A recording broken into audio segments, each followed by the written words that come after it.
आहे ना ते तिथे लोक असे चणे फुटाण्यासारखे हातावर 100चे आणि 500च्या नोटांना गणती नाही. पूर्ण 1.5 वर्षामध्ये आपण 14 ते 15,000 रुपये खर्च केलेत, एकही पैसा बरोबर न ठेवता. तर फक्त लक्षात पुढे आपल्या अशा आहे की जिथे इथे बसून आपण जे म्हणतो की हे मी केलं, हे तू नाही केलं तर हे घडलेलंच आहे आणि हे असंच होणार आहे, तू फक्त निमित्त मात्र आहेस, हे तिथे गेल्यानंतर दृढ होतं. आता आपण हे असं करत करत आलोय, ते झालंय, वाती वगैरे मिळाल्यात, आपण पुढे निघालोय. जाताना पुन्हा बरेच आश्रम लागतात. असं करता करता एक दत्तवाडा म्हणून गाव लागतं, तिथे प्रेमदास महाराज म्हणून आहेत. त्यांची ख्याती अशी की ते आतमध्ये गेलेल्या माणसाला अजिबात बाहेरच जाऊ देत नाहीत. इतकं काय प्रेम लावतात आणि मग ते काय अगदी माझ्या अंगावरून जा वगैरे वगैरे असं काय खूपच प्रकार असतात.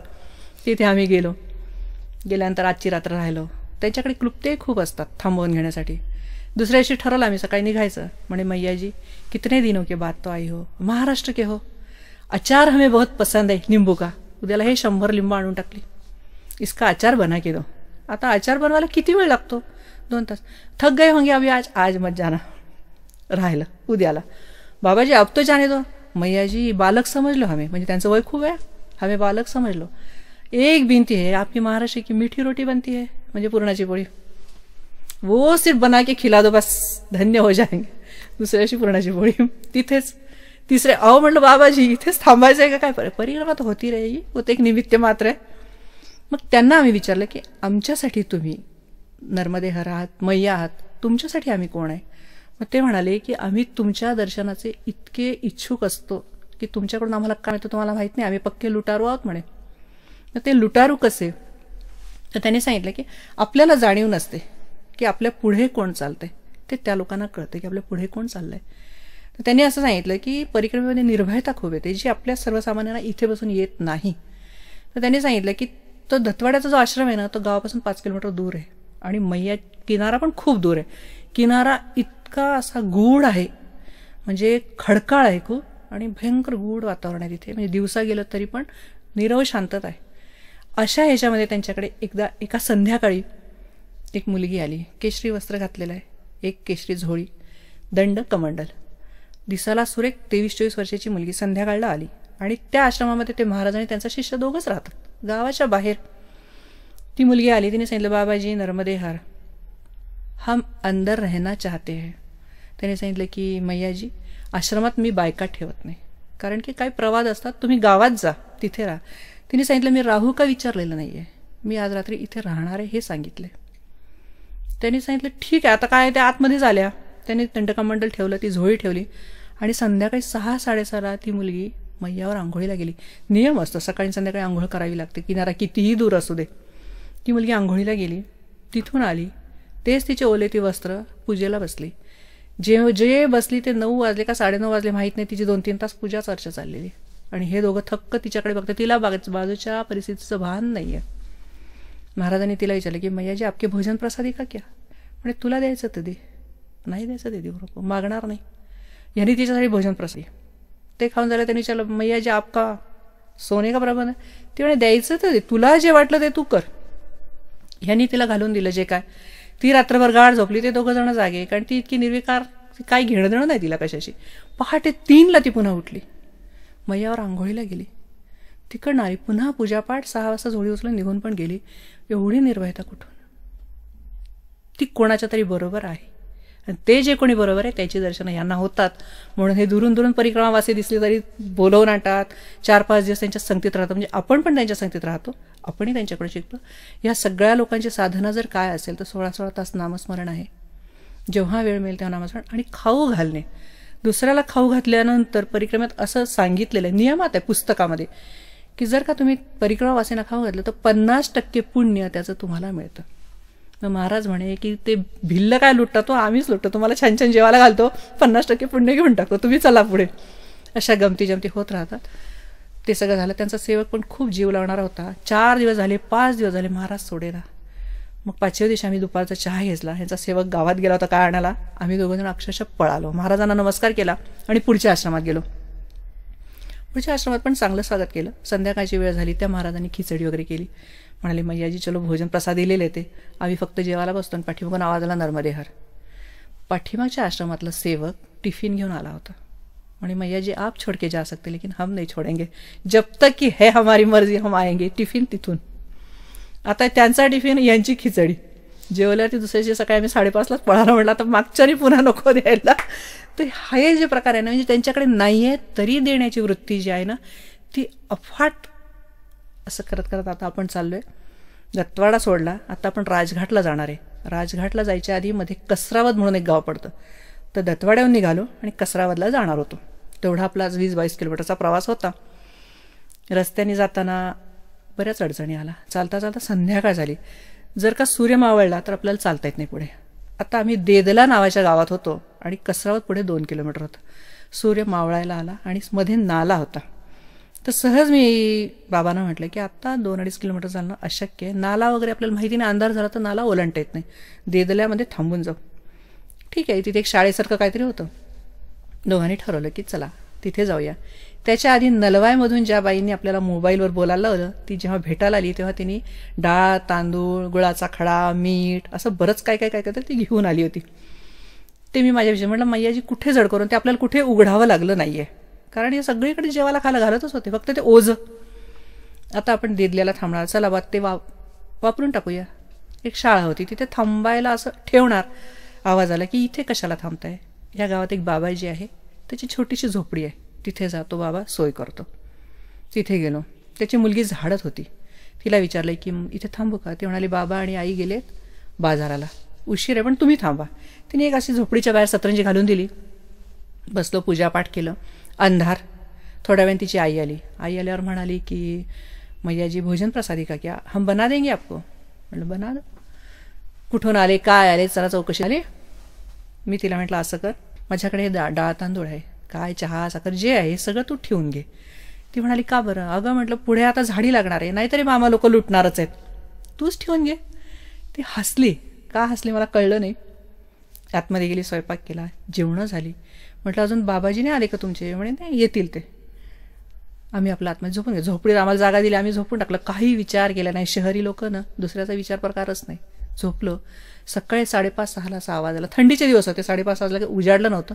बाबाजी चलो खडे हो जाओ. उठलो. बाहेर शेकोटी पेटवली होती. ते जे बाबाजी होते घरचे ते बाहेर सतरंजीवर झोपले होते, कारण आम्ही आतमध्ये झोपलो आहे म्हणून. थंडी कडक याची.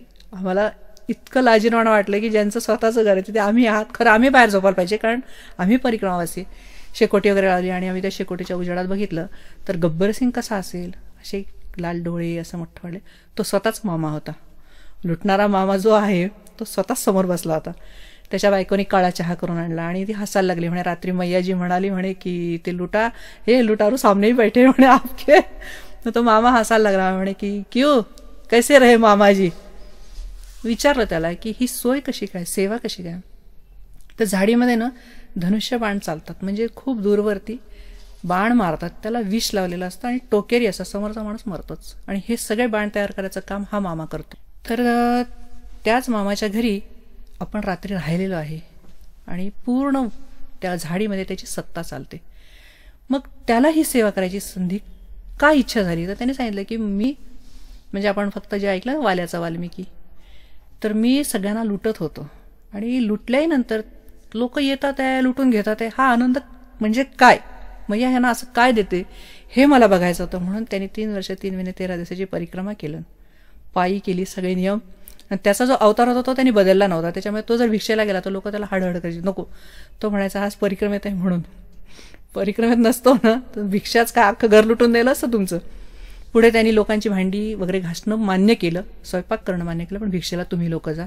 असं करून त्यांनी करून परत आल्यानंतर तो स्वतः सेवा करतो. पूर्ण बदललेला आहे. खूप म्हणायचं सगळं जन्म वाया गेला, तुम्ही लोकांनी मला सुधारलं की हे सारखं सारखं दाखवून आज खूप आनंदात आहे. मग आता त्याच्याकडून आम्हाला निमंत्रण होतं की मुलाबाळांना घेऊन. दुसऱ्या दिवशी संक्रांत होती. मैयाजी रुक जाओ कल चावल बनाते कल. त्यांच्याकडे चावल खाणं म्हणजे काहीतरी विशेष.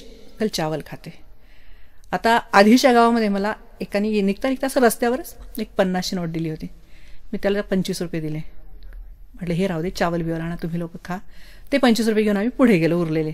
आता आपण कसरावदमध्ये नाही गेलेलो, दुसऱ्या दिवशी सकाळी डायरेक्ट राजघाटला.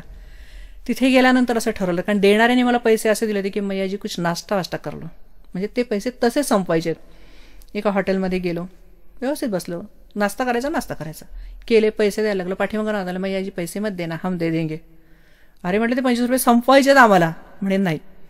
असं मजा होत जाते की आपल्याला आपले पैसे खर्च करायचे नाही. ते करून राजघाटला थांबलो. बरेच भिकारी टाकारी बसलेले असतात, बरेच परिक्रमा असतात. असं करून आपण 25 रुपये संपवून टाकले. तिथे 3 दिवस राहण्याचं महत्त्व आहे. त्याच्याप्रमाणे आपण 3 दिवस राहिलो. तिथे छान कुटी, रेवा कुटी म्हणून, तिथे दिगंबरदास बाबा म्हणून आहेत. 3रा दिवस निघायची वेळ आहे, आता आम्हाला 3ऱ्या दिवशी निघायचं आहे. तिथे ठरतं आपल्याला भिल्लांच्या झाडीतून जायचं की सरळ सरळ रस्ता आहे, त्या रस्त्याने जायचं. आता सगळं जर असं ठरवलं तर मैयाच्या ना शरीराचे असे भाग भाग सांगतात, किंवा अमरकंटकला तिचं डोकं आहे. मग तिथून आपण असं येतो तर ओंकारेश्वराला तिची नाभी आहे, नेमावरला नाभी आहे, कंबर आहे, असं करत करत समुद्राला पाय आहेत. याच्यामध्ये तिचं हृदय आहे फक्त झाडीत. आणि जर एखाद्याच्या हृदयापर्यंत आपण पोचलो नाही तर बाकी शरीराला काही अर्थ नाही, असं समजून हृदयातून जायचं. कठीण आहे, हृदयापर्यंत पोहोचणं सगळ्यात कठीण आहे. पोटापर्यंत जाणं सोपं आहे, हृदयापर्यंत नाही. आणि एकदा तुम्ही हृदयात पोचलात, प्रवास संपला आणि तिथेच जायचं आहे असं ठरवलं. रात्री चर्चा झाली. दिगंबरदास म्हणाले की आत्तापर्यंत दोघं चालले, काही माझी हरकत नाही, आत्ता ह्याच्यानंतर थोडं ग्रुपने जा, कारण काय होतं हे मला आत्ता डोळ्यासमोर दिसतंय. खूप कठीण आहे. कठीण ह्या शब्दाची अजूनही तुमची ओळख झालेली नाही. ठीक आहे म्हटलं, हरकत नाही, तुम्ही सांगता तर ग्रुपबरोबर जाऊया. तिथे गेल्यावर काय होतं तर भिल्ल लोक आपल्याला लुटतात, म्हणजे आपल्या अंगावरची वस्त्रंसुद्धा उतरवून घेतात. ते स्वतः हाताने उतरवत नाही, सांगतात तुम्ही काढून द्या. तुमच्याजवळचं सगळं सामान ते घेतात. तो सगळा प्रवास आहे 200 किलोमीटरचा आणि संपूर्ण पहाडी आहे, ज्या पहाडावर फक्त गवताशिवाय काही उगवत नाही.